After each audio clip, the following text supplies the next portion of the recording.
பொதுவாக வீடுங்களுக்கு சோலார் போடும்போது ஒரு வீடும் ஒரு மாதிரி இருக்கும். இந்த வீட்டில் என்ன இன்ட்ரெஸ்டிங் அப்படின்றத நம்ம பார்க்கலாமா?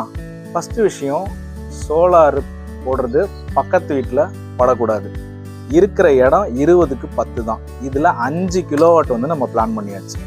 ஒன்று பார்க்கலாம். இந்த வாட்டர் லைன் டிஸ்டர்ப் ஆகக்கூடாது. இந்த அவுட்டோர் ஏசி யூனிட் டிஸ்டர்ப் ஆகக்கூடாது. இங்கே ப்ரெஷர் டேங்க் இருக்குது, அதுவும் டிஸ்டர்ப் ஆகக்கூடாது. அதோட ப்ளம்பிங் லைனும் டிஸ்டர்ப் ஆகக்கூடாது. பார்த்தீங்கன்னா இந்த சிவில் ஸ்ட்ரக்சரே ஒரு ஆங்கிளாக இருக்கும். அடுத்தது இங்கே டேங்க், இதுவும் டிஸ்டர்ப் ஆகக்கூடாது. இதுக்கு பின்னாடி சிவில் ஸ்ட்ரக்சர் இருக்குது. இருக்கிற இடத்துல பேனல்ஸ் எல்லாத்தையுமே லேண்ட்ஸ்கேப்பில் போட்டு பக்காவாக ஒரு ஷெட்டு மாதிரி க்ரியேட் பண்ணிட்டோம் 5 கிலோவாட்க்கு. ஒருவேளை காற்றடிச்சா ஒரு பயமாக இருக்கும் இல்லையா, அதுக்கு வந்து சுற்றி பெல்ட் க்ரியேட் பண்ணி கொடுத்துட்டோம். கிளைண்ட்டு பயங்கர ஹாப்பி. தேங்க்யூ.